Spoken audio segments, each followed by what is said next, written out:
The ceremony ended. I stood on the top floor rooftop, looking down at the brilliant lights of all of Jingcheng. I knew my business map was beginning to take shape, but this is only the foundation. In the future, I will build a commercial empire, a global one belonging to Chen An. CO Chen, the flight to Modu for tomorrow morning has been booked. Good. Next stop, we're going to retrieve the final piece that belongs to me. I turned and walked towards the desk. The sunset shone on my back, casting a long shadow. This life, I will finally become king. Outside the floor-to-ceiling window, the Huangpu River flows ceaselessly. After returning from Jingcheng, I didn't rest, but dove straight into arranging the global market layout. Su Qingying stood behind me, skillfully organizing the cross-border merger documents. The arrogance of a young lady in her eyes had faded, replaced by a bit of steadiness honed by adversity. CEO Chen, the North American tech giants can't sit still any longer. They've jointly sent a letter wanting to buy out our core AI algorithm. A buyout? They're afraid of being left completely behind by us. Tell them, Wang Chao Technology doesn't sell technology, we only sell products. I leaned back in the genuine leather swivel chair, looking at the world map on the wall. In my past life, these giants used a technology blockade to suppress us for a full 10 years. In this life, I will show them what it means to have the tables turned.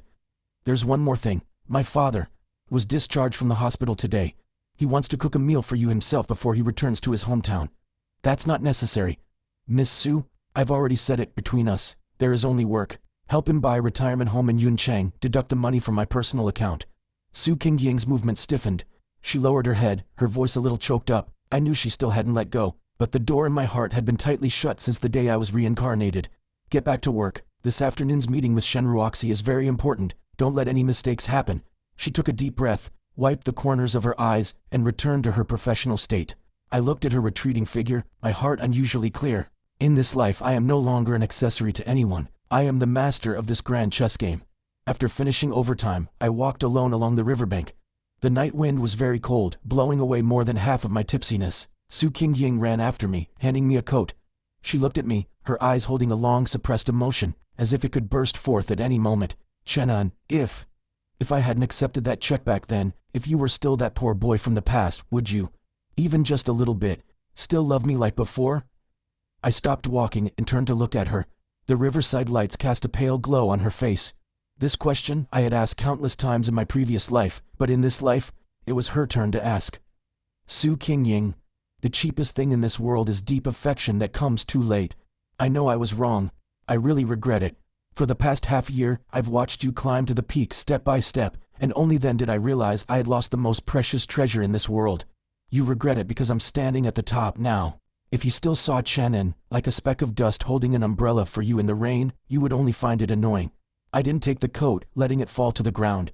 I looked at the surging river and felt an unprecedented sense of liberation in my heart.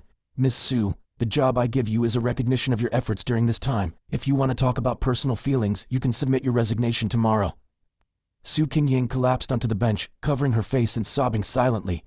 I didn't look back and strode towards the car parked by the road. At this moment, the licking dog Chenan of the past and I were completely severed.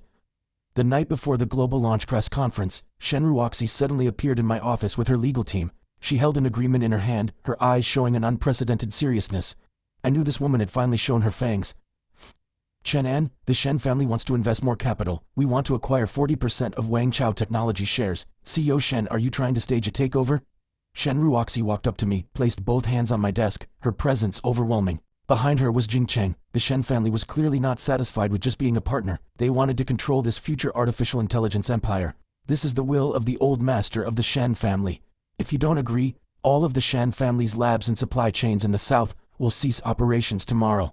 CEO Shen, do you think that since I dared to let you become a shareholder, I wouldn't have a backup plan? I opened my computer and displayed a hidden structural diagram.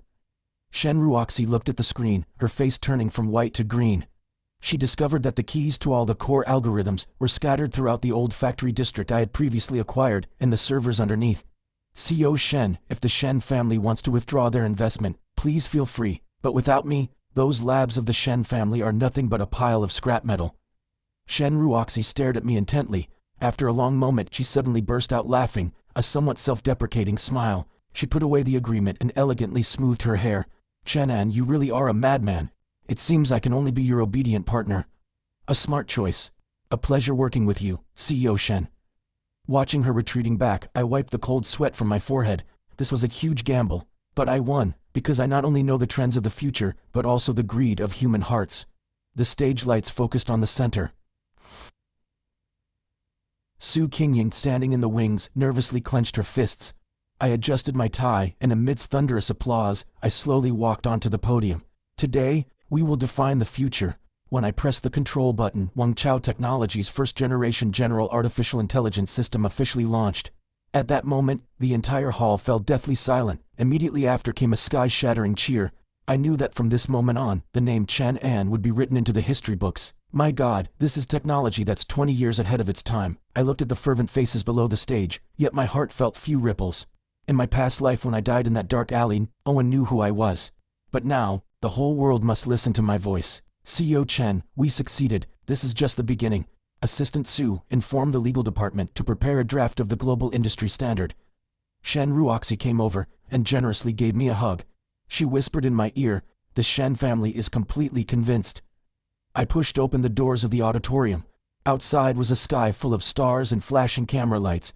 At this moment I finally stood at the highest point, not for love, not for honor, but for this view from the summit that makes all other mountains seem small.